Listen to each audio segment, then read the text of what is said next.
Okay, well, good afternoon, everybody, both at home and here at St. Paul's Church National Historic Site in Mount Vernon. I'm David Osborne, the site manager. This is actually the beginning of our summer program schedule, everybody. From now and through the end of the year, we are open every Saturday, and often at 1 p.m. on the Saturdays we're open, we do have some kind of special presentation. We wanted to start off our summer presentation with an interesting exploration of places people might go. That's why we chose this to start the summer presentation. You're going to get a great exploration here from Deion, who has spent years and years and years visiting historic sites, mostly related to presidents, but others too, looking through some of the great cemeteries of our country, gathered a tremendous amount of material. These are places within reach. They're here in the United States, so it's possible that as the summer wears on, it's only July 2nd, people might, be motivated by and learn about these things from Kurt and actually want to physically visit them. But we're very pleased to have with us today Kurt Deion. He is from New England, and he works at a museum up there. And I met him, I think, about 2 months ago. He just came here as a visitor. We corresponded, and I thought this would be a great way to start our summer program. So let me introduce Kurt. Thank you so much for coming down. Thank you for having me, David. Thank everybody for coming here in person and for tuning in virtually. So, although I'm not necessarily a fan of puns, I thought there was really no better title for this than a grave hunting themed presentation that focused a lot on Independence Day and the American Revolution spirits of 1776. So here at St. Paul's Church National Historic Site in Mount Vernon, New York, Westchester County. If you could go to the next slide,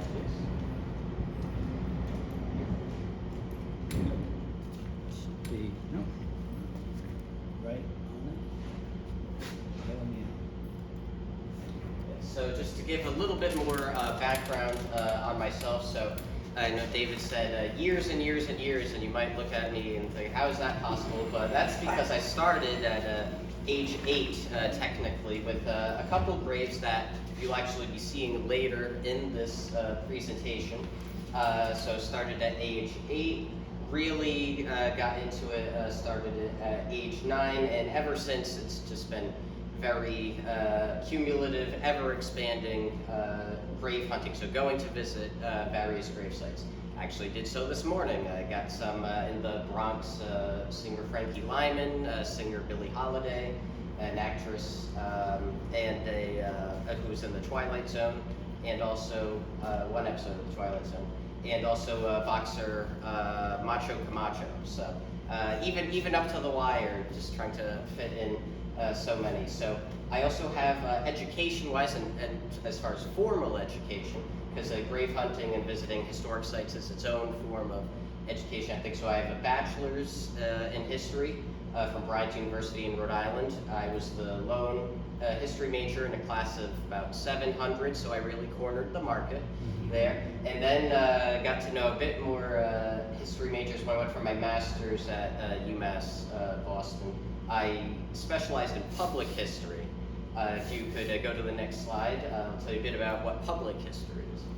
So even on the National Council on Public History's website, they actually quote Associate Justice Potter Stewart's famous quote about something greatly different, where he says, I can't really describe it, but I know it when I see it. So they even say that about public history. But they still offer this quote, which is, although public historians can sometimes be teachers, public history is usually defined as history beyond the walls of the traditional classroom. So again, you yourselves here today, you're participating, engaging in public history with, I like to think of myself at this point especially as a public historian. So it could be related to walking tours, museums, historic sites. Could be, again, anything really outside of the classroom, outside of the classroom academic setting. On the next slide, hit you up with some numbers, again, with some of my credentials. So should bump it up 4 for this morning, but if you're familiar with grave records at all, where do I find out who's buried where? You might go to the website findagrave.com. It's now owned by Ancestry, the genealogical website, and so they have different designations. So it could be your relatives, your friends, your ancestors you might find on there. You might also find famous individuals. Some of that can be subjective, but in general, there's a good consensus. Like, okay, Abraham Lincoln's famous, Rosa Parks is famous, whatnot. So of those in that category, again, bumping this up to 4 for this morning. But as of yesterday, I've been to 1,235 across the United States that fell into this category. So that's findagrave.com, and I think it's a great resource. So just finishing up my introduction myself a little bit. So graves by the numbers, I've been to all 39 president graves. So on the next slide, as you were. Sorry. President graves, I've been to all 39. Vice Presidents, Walter Mondale, it's been announced, will be interred at Lakewood Cemetery in Minneapolis, Minnesota. So I have not visited him yet because he's not interred there, but otherwise I've been to the 42 out of the 42 that are possible. I've been to 20 out of 49 speakers of the U.S. House of Representatives, and of the 103 Supreme Court justices that are deceased, I've been to 56. And finishing up on the next slide.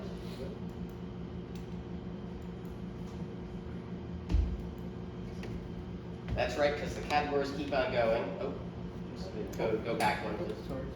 Sorry. 26 out of 89 presidents pro tempore of the Senate, 38 out of 56 Declaration of Independence signers. You can't visit them all, but you'll visit some virtually today. 60 Baseball Hall of Famers, and because I've really jumped the shark, 129 cabinet members. I decided not to include on here that I've been to 2 of the 3 Stooges or 2 of the 12 Angry Men, but especially because there's really 6 Three Stooges and it would just get confusing. But now to get into the reason why I was here 2 months ago when I met Mr. David Osborne on the next slide, if you would. There's somebody who I was searching for right here in the churchyard, Charles Sabin Taft. He was a Union Army Signal Corps surgeon, and he and his wife were in attendance at Ford's Theater on April 14th, 1865 in Washington, D.C. He was about 30 years old. President Abraham Lincoln was shot by 26-year-old actor John Wilkes Booth, and Dr. Taft was one of the attending surgeons. So Dr. Leal was a bit more the hands-on one, and he took charge, and he was even younger. He was about 23 years old. But Dr. Charles S. Taft was there, and his major contribution after Dr. Leal really took charge was they determined that President Lincoln, he was breathing easier. And again, he was shot in the head, but they determined he was breathing easier when his head was lifted up. So much of the night, Dr. Taft, who's buried a few yards away from us here in person, he was holding up and cradling President Lincoln's head for much of the night until he died at 7:22 a.m. on April 15th. So again, here in Mount Vernon, New York, if you could go to the next slide. So that'll show you kind of more of the juxtaposition of where he is if those of you who are here would like to go see him later, so you can see diagonal behind the church and where we are currently in that building that's off to the right side there. So if you would like to go see a Lincoln assassination related figure after the talk, I'm sure Dr. Taft would appreciate your visit. So on the next slide, so now we're going to get into more of the crux of what we'll be talking about today, which is American Revolution related graves, and it's the Independence Day weekend, and I thought that it would be good to include this quote also.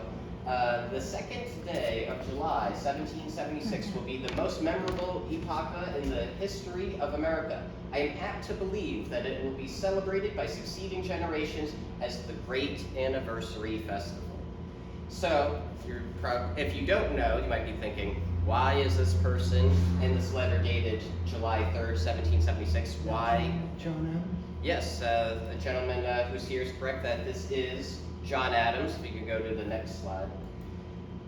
So, on this day, this very anniversary, 12 out of the 13 rebelling colonies, all except actually New York, which abstained, voted for independence. But it wasn't until 2 days later, July 4th, 1776, that the actual Declaration of Independence, the document in its language, was adopted. So we have taken to celebrating July 4th, and that really caught on rather quickly, but in the 24 hours after July 2nd, John Adams, writing a letter to his beloved wife, future First Lady Abigail Adams, wrote, July 2nd is going to be the great anniversary festival. So, not a great predictor there. But that is a great, oh, I just hit the microphone, apologize. So that is a great segue into John Adams. So John and Abigail, and John Quincy and Louisa Catherine, the two Adams presidents, the two Adams first ladies, are interred in Quincy, Massachusetts. If you're familiar with the David McCullough book, or some of the other Adams-related history or media, you might be thinking more of John Adams of Braintree. But in 1792, the part of Braintree where the Adamses were from, it broke off with some other areas, and they created the town, now city, of Quincy. So a lot of the Adams sites are still there. They were in Braintree when they were originally built, but now that area is Quincy. And Braintree still exists, so sometimes you'll get some people will be driving around Braintree trying to find the Adams sites, and they're in the wrong community. But if you go to Quincy, you can see the United First Parish Church there. So at the Gold Dome, and there I am at age 9. That's my second visit. So John and Abigail, John Quincy and Louisa Catherine are interred in granite sarcophagi. So you go in this, so this is actually a still functioning church. It's a Unitarian Universalist. So they are actually not part of the National Park Service, where you have the different Adams houses there and the visitor center. So they work in a partnership with them, but they're not technically connected, at the hip. So the church was built in 1828, so neither John or Abigail worshipped in that building. They worshipped in the building that was torn down right next door. It was the wooden Hancock Meeting House, named after Reverend John Hancock, the father of the famous John Hancock we all know. So actually, Reverend Hancock, he baptized John Adams and his own son, John Hancock. So this view now gives you a little bit wider angle view of the crypt of the Church of the Presidents. So you can see in the foreground we have John Adams, his sarcophagus. Then next to him is Abigail Adams. Then beyond her is John Quincy Adams, and beyond him is Louisa Catherine. So the church is open currently. COVID's changed it a little bit, but it's actually still open 6 days a week from spring to fall, all except Wednesdays right now. And that they don't have a set fee, but they have a suggested donation amount. So, yes, sir. Quick question, word Quincy, Yes. as in John Quincy Adams? So a gentleman is asking the name of the city of Quincy. So Quincy is named after John Quincy Adams' great-grandfather, Colonel John Quincy. So this is Abigail's grandfather, who actually died 2 days after John Quincy Adams was born. So both he and the city of Quincy are named after the Colonel John Quincy. And also of note, Quincy is pronounced both, even with the president's middle name, and the city's pronounced like with a Z sound, like zipper or zoo, not Quincy. I was an intern at the church, and on day 2, I was by a longtime resident of Quincy. I was told very emphatically that it's Quincy. So you'll find John, Abigail, Louisa Catherine, and John Quincy Adams there. So Abigail Adams, of course, her correspondence provided a lot of great insight into what was going on in New England during the American Revolution. A lot of, especially notables at that time, their private correspondence was burned. Believe it or not, there are only about 2 surviving letters between George Washington and Martha Washington. That's it. But with John and Abigail Adams being apart from each other for so much of their marriage, with him in Philadelphia and various nations in Europe, they wrote many letters, and John actually defied Abigail's wish to burn their correspondence, and thank goodness he did, because now we still have I believe it's over 2,000 letters between John and Abigail Adams that we can read and glean information from. So Abigail also, with John Quincy, when he was young, witnessed the Battle of Bunker Hill from the top of Penn's Hill in Braintree. So we can continue to the next slide, and the second of 2 presidents, second of 3 presidents we'll be talking about today, George Washington. So you might not know, so he actually started out as a delegate to the Second Continental Congress when the war was just starting, but he was there very, very briefly, because it wasn't long before John Adams nominated George Washington to be the head of the Continental Army. To that point, it had been very much a regional conflict or local conflict even in Massachusetts area. And although the other colonies were upset, John Adams thought we really need to get the other colonies more integrally involved, and we need a respected military leader from the colony of Virginia, and they went with George Washington. That's who John Adams nominated, and the rest is history, really. So when George Washington died in 1799, he was entombed in this brick structure that you see here. So kind of dilapidated, not really something you would think, wow, George Washington is interred in there. And he's not anymore. So if you could go to the next slide. So that is what the current tomb looks like. So in his last will and testament, George Washington left instructions that a new tomb for him and his family be constructed nearby. So this is in Mount Vernon, Virginia, near Alexandria. So this is his slave plantation there along the Potomac. So it took about 30 years, though, for this to be constructed. It was about 1831 in the spring, he and Martha and the other relatives were transferred into the new tomb, which actually future Confederate General Robert E. Lee had a hand in expanding it. So there you'll see on the left, kind of hidden out of view, I personally think that it should be a little more symmetrical, but that's how it's designed. Hidden out of view there in the marble sarcophagus is Martha Washington, and more kind of center there is the sarcophagus of George Washington. So those are made of marble, and those were donated by John Struthers of Philadelphia. So that's where the sarcophagi come from. Now you'll see that little black square kind of in the center there in the back. So that is where the other members of the family are interred between 20 and 30, including an associate Supreme Court Justice, Bushrod Washington, who was a nephew, and he was nominated to the court by John Adams, and he served a great number of years. So Mount Vernon, you can learn a lot there, since we're on the next slide now. I could go on and on about this, but so this is really recommended reading if you want to learn everything you could possibly know about the construction and the history of the tomb and how the public viewed it from 1799, many years before this tomb was even built, just when Washington first died, to about the 1850s, pre-Civil War. This was written by Matthew R. Costello of the White House Historical Association a few years ago. The Property of the Nation, George Washington's Tomb, Mount Vernon, and the Memory of the First President. So highly recommended book. And Mount Vernon is accessible 365 days a year, even Christmas, New Year's, Thanksgiving, the usual closed days. So if you go on to the next slide. The last president we'll be talking about today, Thomas Jefferson. Like George Washington, he is interred at his slave plantation of Monticello near Charlottesville, Virginia. Of course, Thomas Jefferson was the primary author of the Declaration of Independence. He was on the Committee of Five, that drafted it, but it's pretty much him, and then the other 4 gave their contributions, and then it went to the whole body, and they voted for it. He also, for a bit during the war, served as governor of Virginia.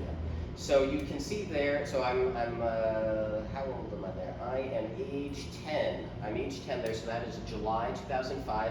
You can see that the Jefferson burial ground there is surrounded by this quite elaborate gate with the family crest next to me on the left there.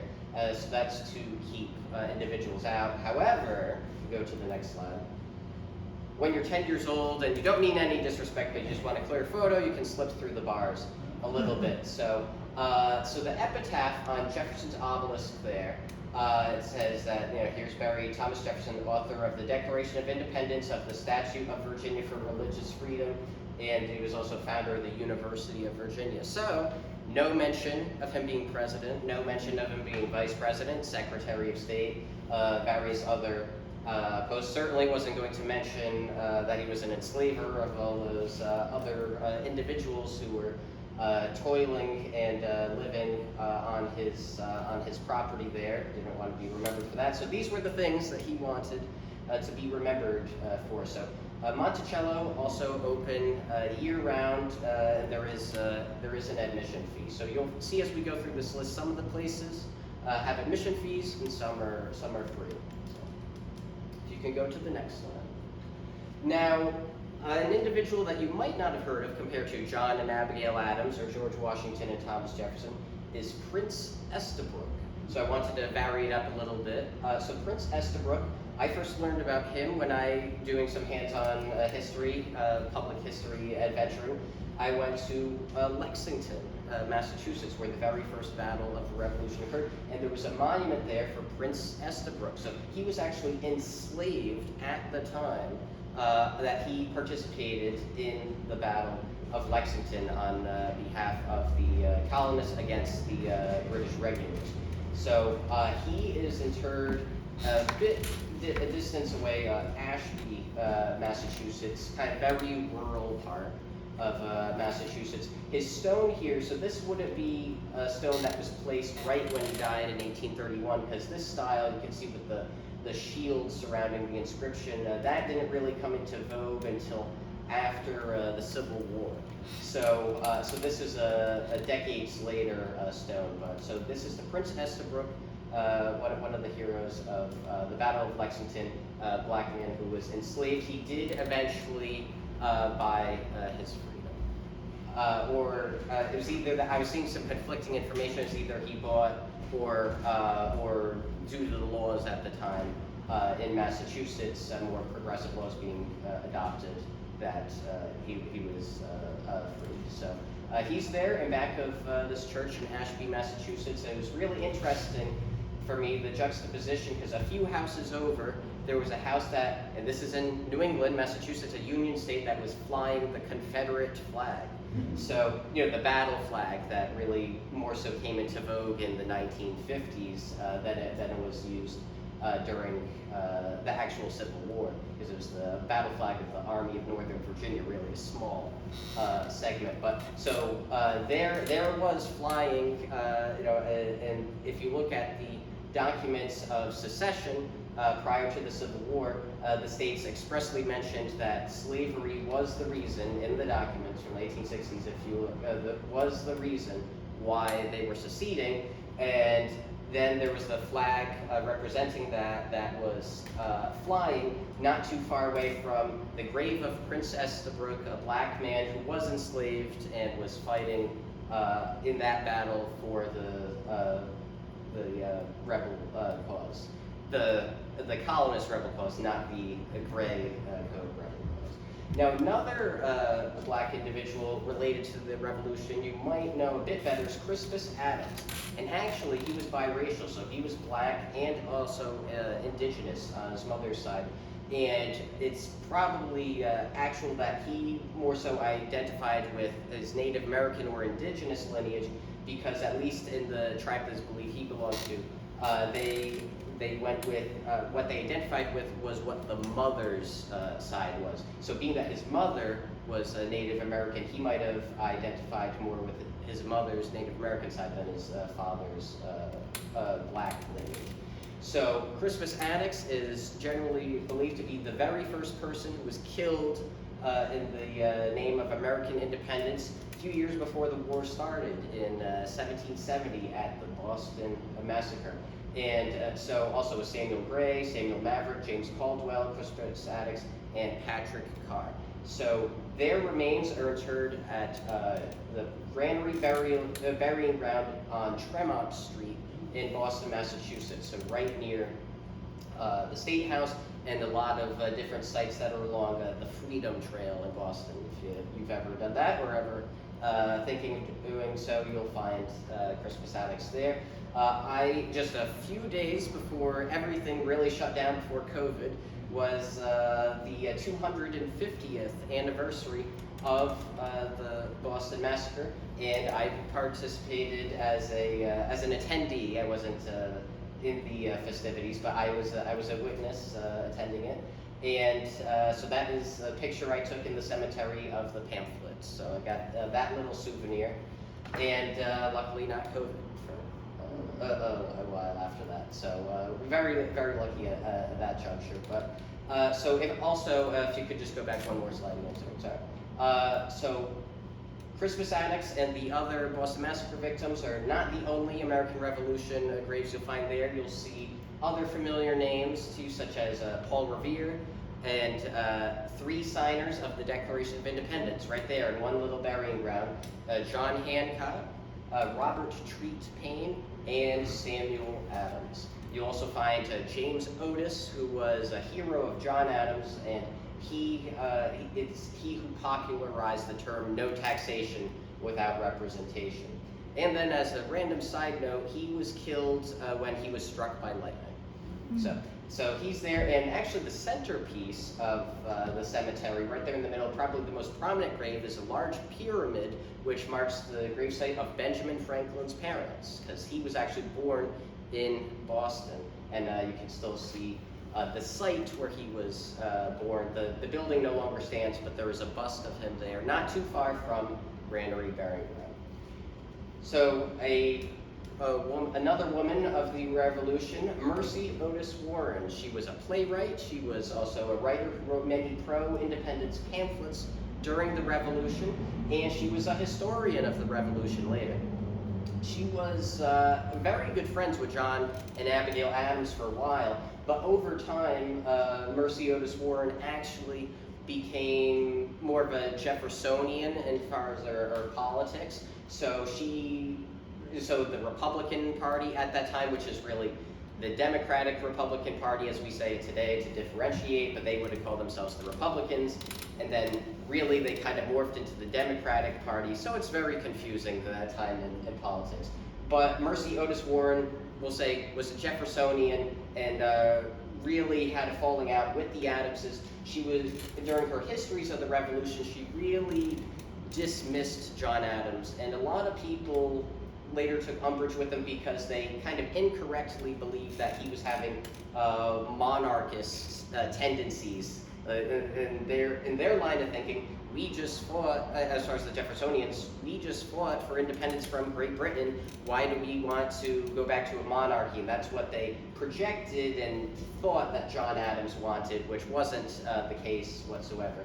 But Mercy Otis Warren, so they had a falling out, but Mercy Otis Warren is buried at a burial hill in Plymouth, Massachusetts. And you can actually see here, so she's got what you might think of like a stereotypical old New England slate stone.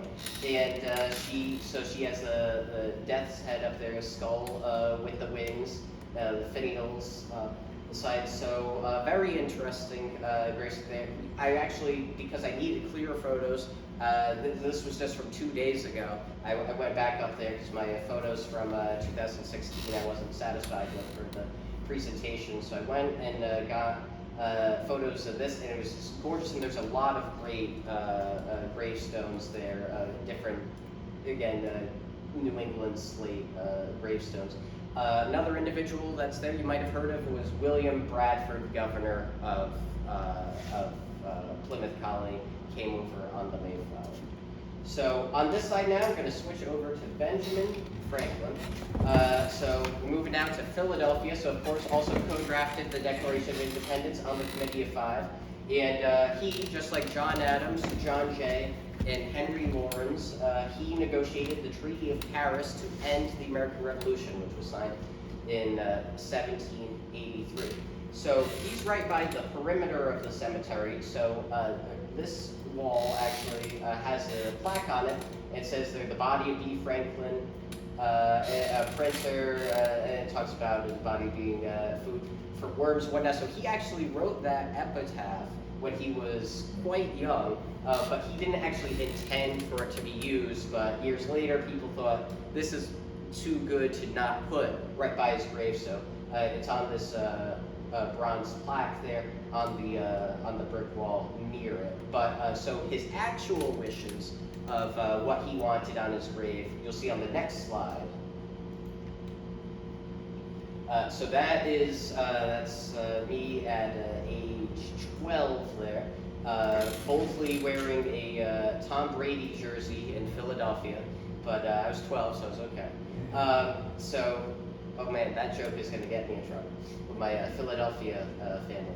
But so it just says Benjamin and Deborah Franklin there. Really hard to see, but you might be familiar with his phrase, penny saved as penny earned. So a great many pennies have been dropped and left as tribute on Benjamin and Deborah Franklin's gravesite. However, over time, and you think, well, a penny's not much, right? But over time, this has actually contributed to a crack in the stone there. So I believe that somebody's trying to undertake preservation steps to try to preserve the grave there. There's actually also a number of other Declaration signers interred in that same graveyard, Christ Church burial ground in Philadelphia.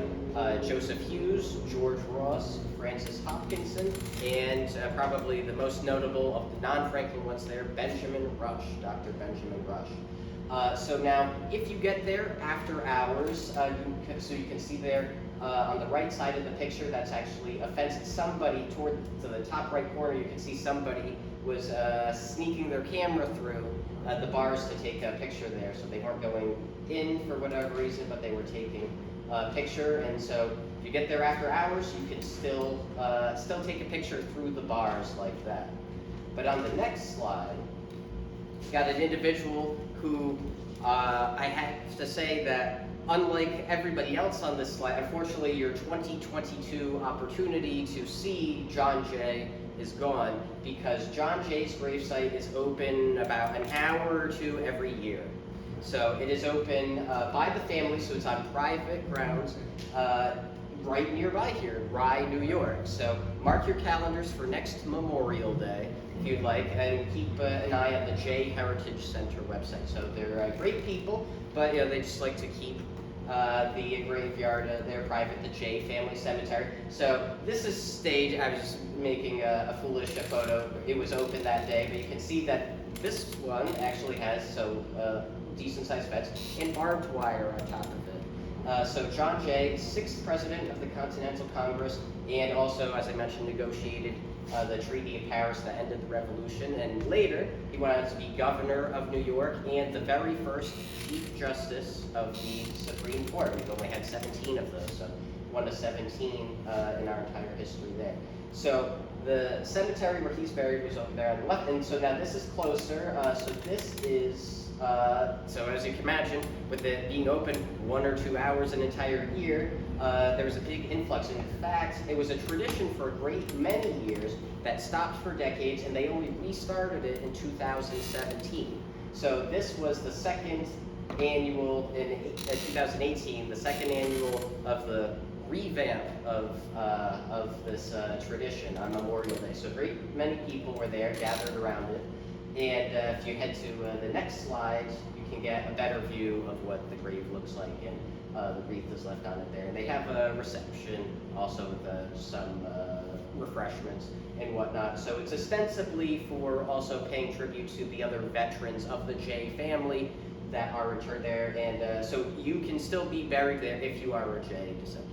When did he pass her? He passed away in the early 1800s, so around, I can't remember exactly right now, but I'm going to say, and the inscription isn't clear enough for me to discern right now, but I'm going to say around 1820, approximately. So, but people are still being buried there today. So somebody was pointing out, a descendant of Peter Doan, who I've had some contact with, he was pointing out the other month, he said, oh, so there was a burial that was just over there last year, so still happens. Sir, you had a question? I may be wrong, but I thought he had a homestead right up in Westchester, northeast Westchester. That I cannot speak to as far as where he had a homestead. So there is a house that is right there at the J Heritage Center, but that was built by his son. So if that's the one you're thinking of, that was his son. Like it might be a different It's one. in Katona, K-A-T-O-N-A-A. Katona. It's a state historic site. Okay, so that. Upper Westchester. Right, right, So for those who might not be able to hear that, in Katona, there's a state historic site in Upper Westchester County. So John Jay there, and now we have John Trumbull. So going to somebody who was, in a sense, documenting the Revolution. So I bet that everybody is familiar with this painting of the presentation of the Declaration of Independence. You see John Hancock seated there, John Adams, Franklin, Jefferson standing, great many other of the members of the Second Continental Congress are there. I always like to point out, as a Rhode Islander, it might be easier to see if you look at a different time, as opposed to write this presentation right now, but standing in the back, the gentleman with the hat is one of the two signers from my home state. It's Stephen Hopkins, buried in Providence, Rhode Island. The other one is William Ellery. He's buried in Newport. So that's it. We just have two signers of the Declaration there. But none of the Constitution, because we did not participate in the Constitutional Convention. Rhode Island tends to be very stubborn. So John Trumbull painted that portrait. Another one, this is George Washington resigning his commission at the end of the American Revolution. So this is a scene that takes place in Annapolis, Maryland, in the State House as it is now. I just visited there not too long ago, last June actually. You can go stand there now. There is a statue of George Washington that stands in the spot where he delivered his farewell address at the end of the Revolution. So again, you can go to graves to kind of get a hands-on history feel, or you can go to the actual sites, like where George Washington resigned his commission. So John Trumbull painted those paintings. His most famous works, like those, hang in the Capitol Rotunda in Washington, D.C. But John Trumbull himself is in New Haven, Connecticut. On the next slide, you'll see, so this is the slab that is his grave. It says, Colonel John Trumbull. He was a friend and aide of Washington, and of course he was a famous painter, along with Gilbert Stuart.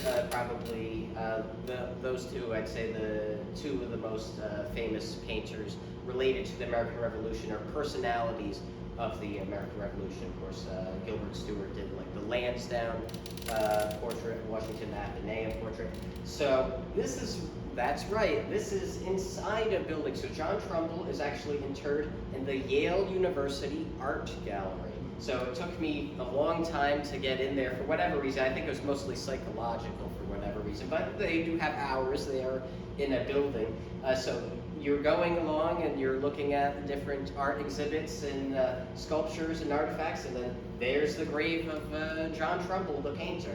So he actually has a number of his pieces are in the Yale University Art Gallery, and also it was in accordance to his wishes that if his works were ever removed from there, they would also have to remove his remains. That's in the conditions. So I don't think they'll be ever transferring John Trumbull's paintings that are currently there to another site. So that's in New Haven, Connecticut. So on the next slide, we have Ethan Allen. So you might remember him of the Green Mountain Boys. He was the leader, and he and the Green Mountain Boys captured Fort Ticonderoga in 1775, right toward the start of the Revolution. So he's buried up in a very scenic Vermont, so in Burlington, and he has quite a large monument there. So it might be difficult to see, but that's me standing there. So you can see, so that's quite the sizable monument.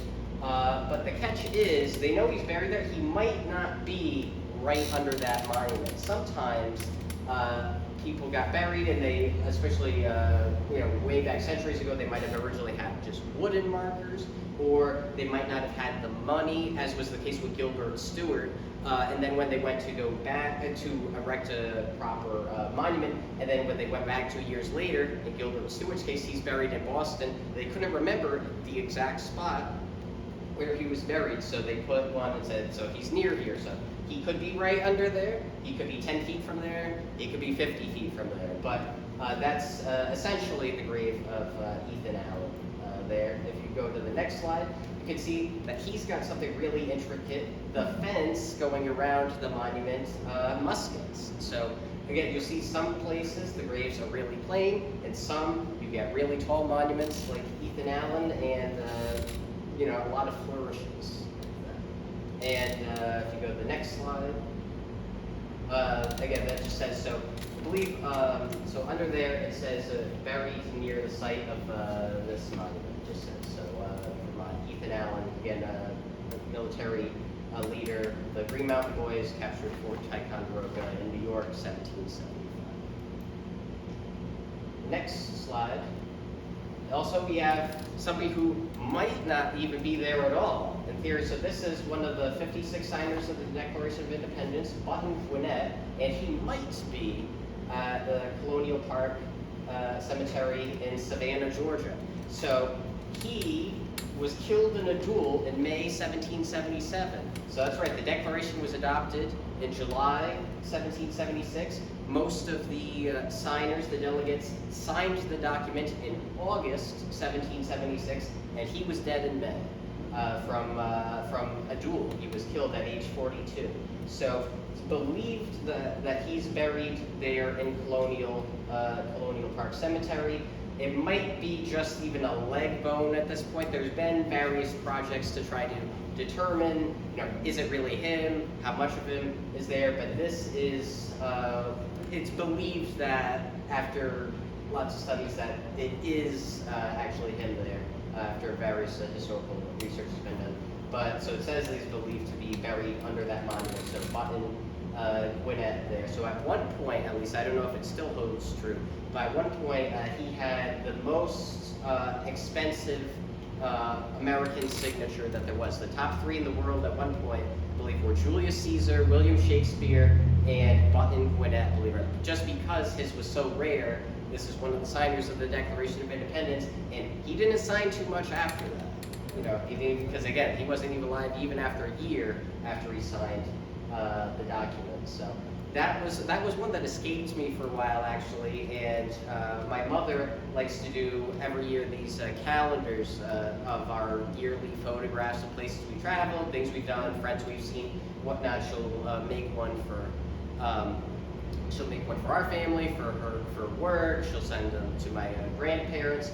And when they were bringing my sister down to college down in Florida, at one point, they stopped at ButtonQuinn's grave and did not tell me, and kept it secret for a whole 6 months, until all of a sudden I'm looking at the calendar in December for the next year, and there they are at ButtonQuinn's grave. So that was a good prank, and they kept it secret for 6 months.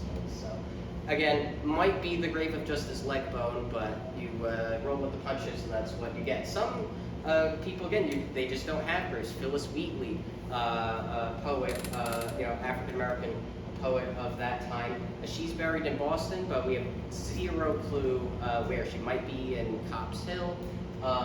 It's really difficult to say. So, and then there was another signer of the Declaration of Independence, and he actually went down at sea. His boat sank. So if you step into the Atlantic Ocean, that might be as good as you're going to get. So so some reflections I'd like to put forth. So graves can indicate how someone wanted to be remembered. So again, you have Benjamin Franklin, for example, we talked about today. That was the epitaph that he wanted, to just his name and his wife's name, that's it. But then also, point number 2, graves can sometimes indicate how someone wanted them to be remembered. So somebody retroactively decided, all right, well, let's add this fitting epitaph that he wrote when he was in his 20s at one point. Also, George Washington, he wanted to be buried in or interred in a new tomb, and that wish was fulfilled. But sometimes people don't get the what they want. Abraham Lincoln, for example, straying from the American Revolution a bit, he's got this grand tomb out in Springfield, Illinois, but it's got statues, it's got an obelisk that's over 100 feet tall. You go in, and the interior, because it was most recently redone in the early 1930s, is Art Deco, which Abraham Lincoln obviously had no idea what Art Deco was, dying decades before it came into vogue. So sometimes it's more so, how do we want to remember? So, Honest Abe he wanted to be somebody prominent in the annals of history, but he was also very humble, and I don't know if he all the same would have thought that he lived up to the hype of that grand monument in which he's into. And also the last thing I'd like to say as far as reflections is, it's long been said that death is the great equalizer. And I've seen some pushback on that recently, and I have to say I agree with some of the pushback. So the certainty of death is an equalizer, but everything that is tied into that is not necessarily.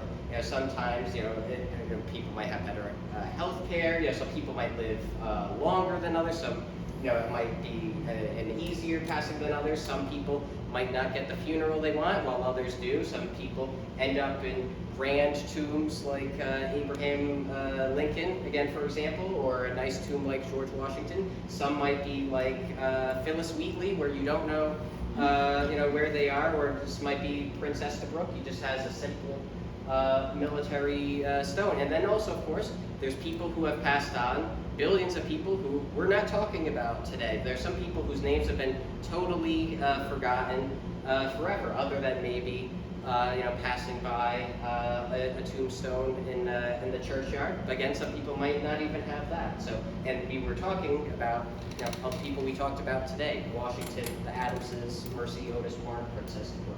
So, when you say death is the great equalizer, just take those various factors into the equation. So, we're all heading there, but we're all heading there differently, and how we're treated after that fact is also different. So I'd just like to make a couple plugs at the end of the presentation here. So I have a website, kurtzhistoricsites.com, that I've been running since I was 14 years old, and I'm having to do a revamp right now, but you can still go on there right now and see all the presidential graves, the first lady graves, and the vice presidential graves, and I have various photos of the sites. I also have captions, biographical information, and also something that I really wish that somebody had done to a greater extent other than find a grave, because sometimes it can be off a little bit with the GPS, but I lock it in GPS coordinates to the grave. So sometimes I'm literally there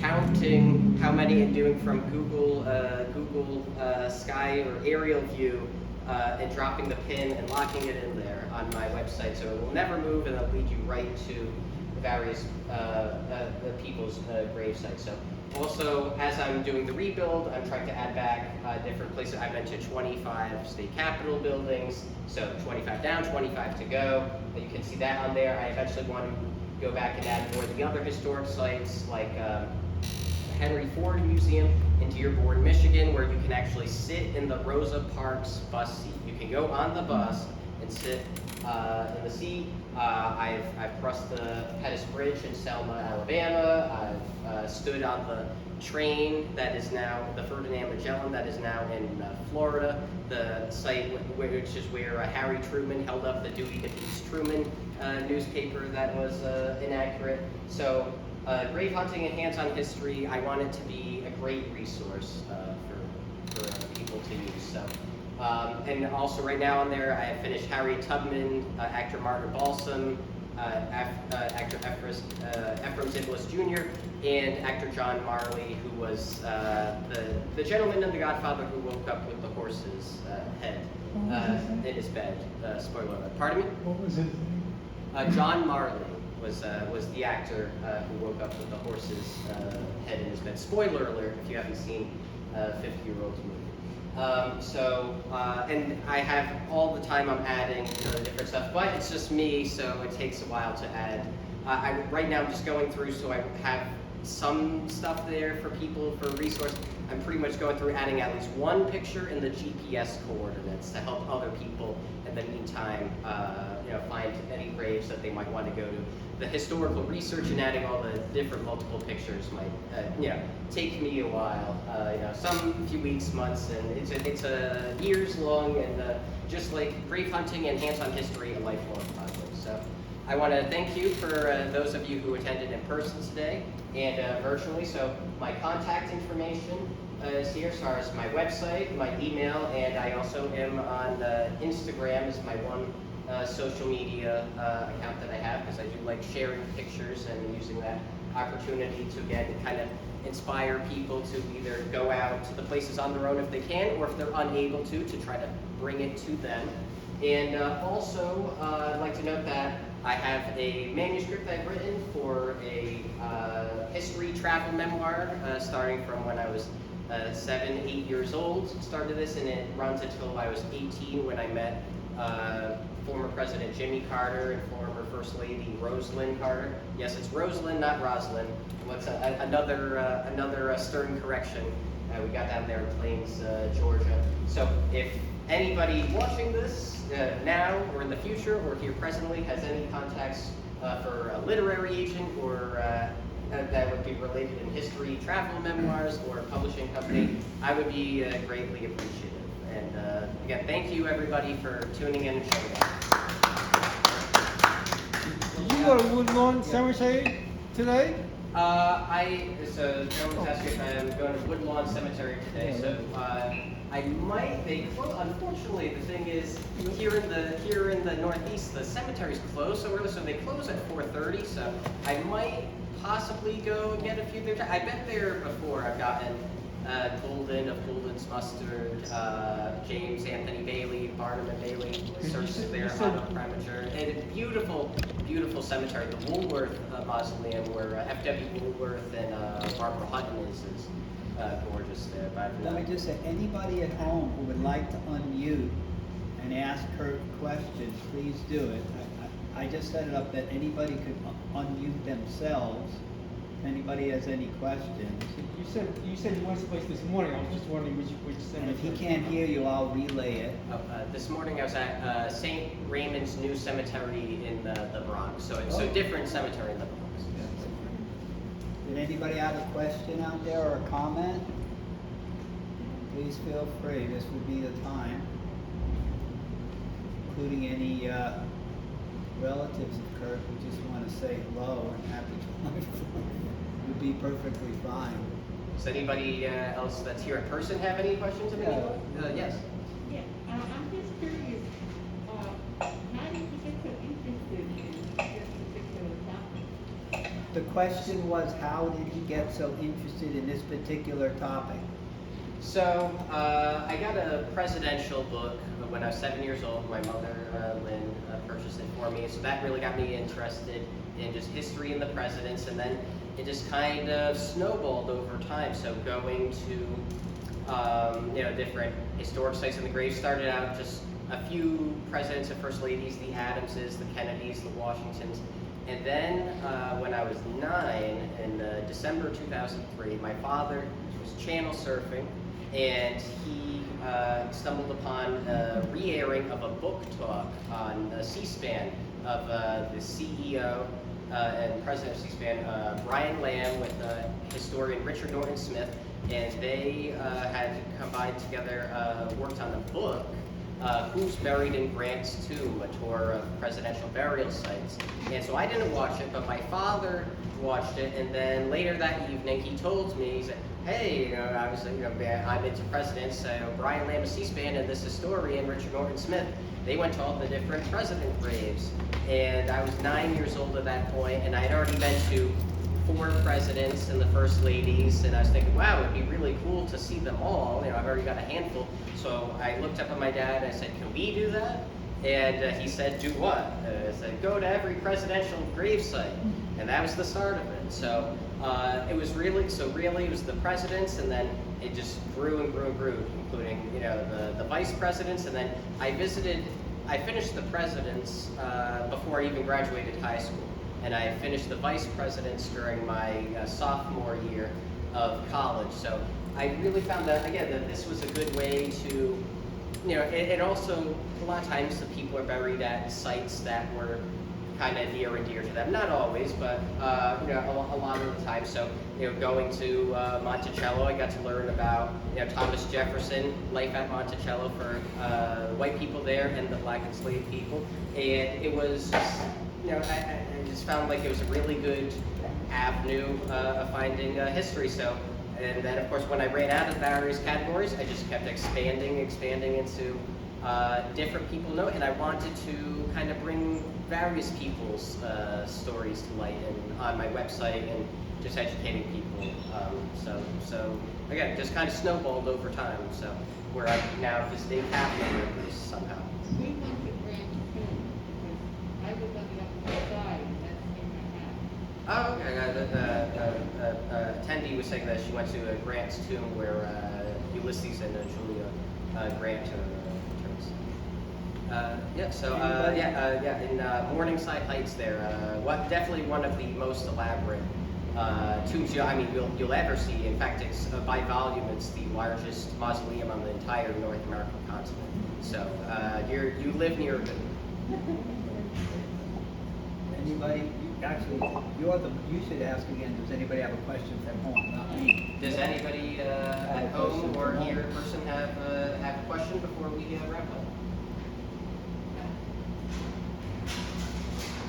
Anybody out there? Yes, sir. Just as an aside, I worked with this woman Cheryl, who was the niece of the movie producer who had the horse's head put on the real person. Is the niece of the movie producer who had what? Who had the horse's head put on. He's the horse's head in the Godfather. So tie into my comment about actor John Marley earlier, who's very not too far from here. He and Mark Balsam are in New Jersey, so not too far from here. With traffic might take you 40 minutes. So, Kurt, do you have like a whole nother one of like for baseball fans? Because it sounds like you've done a lot of Hall of Fame grave visits. So I do not currently have a presentation set up for Baseball Hall of Fame grave visits. I certainly could. A lot of that has been done in just the last year because I have another grave hunting friend who actually he was possibly going to come today with his son, but baseball practice interrupted. So he kind of inspired me. At first I was just doing the major, well-known Baseball Hall of Fame graves, Mickey Mantle, Satchel Paige, Jackie Robinson, and then last year he told me how he had been to so many, and then I was looking at it, I said, wow, there's about 15 or more that if I want to go deeper back into the 1890s of playing days, I could get right in Massachusetts. So that really it really snowballed. So I might get to tomorrow in Wappingers Falls. Got Babe Ruth. Yeah. Oh yes, of course. I have all the ones in this area, but I have Wappingers Falls. There's somebody I believe in Troy, New York. So I might be getting them tomorrow. So I'm trying to catch up to my friend a little bit. He said I'll never pass him, but that was a dare, I think. So 20 more to go. Well, this has been absolutely fascinating. It's David talking here. If anybody has another question or comment out online, that would be great. Other than that, I think it looks like we're wrapping up. Nobody at home has a question or comment? Okay. All right. Well, thank you for attending, everybody, and thank you for tuning in. And hope to see you sometime. If it's in a cemetery, hopefully we're all above the ground. So.